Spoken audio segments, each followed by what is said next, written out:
हसणं होईल सोपं, जीवन होईल खास। पलूस आणि परिसरातील नागरिकांच्या आता दाताच्या उपचारासाठी सांगली, कोल्हापूर, पुणे, मुंबईची धावपळ थांबणार। पलूस शहरातील एकमेव अत्याधुनिक दातांचा दवाखाना, जिथे single visit root canal treatment सह दातांच्या सर्व समस्यावर खात्रीशीर उपचार। डॉक्टर प्रणव सचिन सुतार यांचे smile studio multi speciality dental clinic, Bhosale plaza, new ST stand समोर, पलूस। अपॉइंटमेंटसाठी संपर्क 72 72 82 72 27 आणि 87 93 75 16 25। वाढीव घरपट्टी विरोधात सांगलीत विराट मोर्चा, निर्णय न झाल्यास तीव्र आंदोलनाचा इशारा। सांगली मिरज कुपवाड महापालिका क्षेत्रात भांडवली मूल्यांवर आधारित वाढीव घरपट्टी लागू करण्याच्या निर्णयाविरोधात आज वाढीव घरपट्टी विरोधी कृती समितीच्या नेतृत्वाखाली महापालिकेवर विराट मोर्चा काढण्यात आला। या मोर्चात नागरिक, भाजप वगळता विविध राजकीय पक्ष, संघटना, रिक्षा चालक, भाजी विक्रेते व व्यापारी मोठ्या संख्येने सहभागी झाले होते। मोर्चा दरम्यान वाढीव घरपट्टीचा निर्णय तातडीने मागे घेऊन सुधारित बिले द्यावीत अशी मागणी करण्यात आली। तसेच पालकमंत्र्यांनी या प्रश्नात लक्ष घालून लवकरात लवकर निर्णय घ्यावा असे आवाहन करण्यात आले।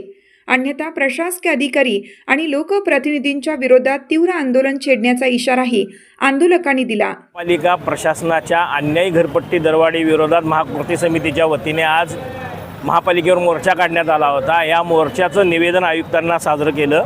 सांगलीच्या आमदारांची, मिरजेच्या आमदारांची, खासदारांची भूमिका अशी होती की लोकांनी हरकती दाखल केल्या नाहीत, त्यामुळे लोकांची या घरपट्टी वाढीला सहमती आहे। पण याला विरोध दर्शवण्यासाठी हे पब्लिक रस्त्यावर आज काय सांगलीकर नागरिकांची, मिरजकर नागरिकर आणि कुपवाडकर नागरिकांची भूमिका आहे ही या जनतेनं दाखवून दिलेली आहे। या घरपट्टी दरवाढीला विरोध आहे। मूल्यांकनावर आधारित जी घरपट्टी दरवाढ लागू केलेली आहे, प्रशासनाला आम्ही सत्सद विवेक बुद्धी जागृत ठेवून कलम कायदा अन्वये निवेदन दिलेलं आहे। प्रशासनाची तरीसुद्धा मानसिकता दिसत नाही। त्यांनी विचार करायला वेळ मागितला आहे, त्यांनी बैठका घेण्यासाठी वेळ मागितला आहे। जर यातून या नागरिकांच्या मालमत्तेवर लादलेला कर, जिजिया कर हा कमी झाला नाही तर आमचं असहकार आंदोलन असेल।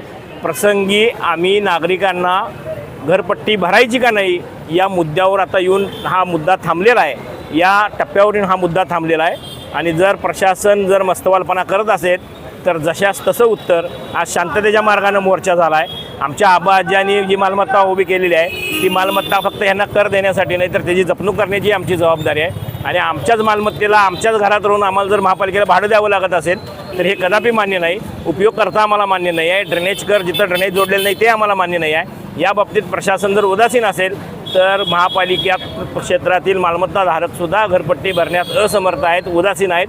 हे चित्र यापुढील काळात दिसेल। मिरज कुपवाड शहर महानगरपालिका प्रशासकीय कार्यकाळात अन्यायकारक भांडवली मूल्यावर जी वाढीव घरपट्टी लादली होती त्याबाबत गेले 2-3 महिने झालं वाढीव कृती समितीच्या वतीने आम्ही लोकशाही मार्गाने निवेदन दिली, आंदोलन केले।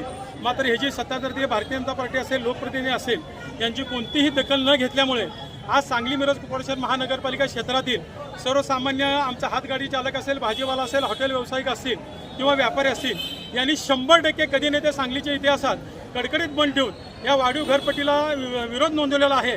तसेच हजारो सांगलीकर आज रस्त्यावर येऊन या मोर्चात सहभागी झाले होते। याची दखल घेऊन भारतीय जनता पार्टीचे सत्ताधारी महापौर असतील, प्रशासकीय आयुक्त असतील यांनी याची दखल घेऊन तातडीनं हा विषय स्थगित करून आम्ही ज्या मागण्या केल्या त्या पद्धतीने बिल दुरुस्ती करून हा अन्याय दूर करावा। अन्यथा ह्याच्यापेक्षा सुद्धा तीव्र आंदोलन म्हणजे अचानकपणे ह्या पदाधिकारी किंवा प्रशासनाच्या दारात झोपमोड आंदोलन असेल किंवा त्यांना घेराव आंदोलन असेल, या अशा पद्धतीने आंदोलनाची अजून गती वाढवण्यात येणार आहे।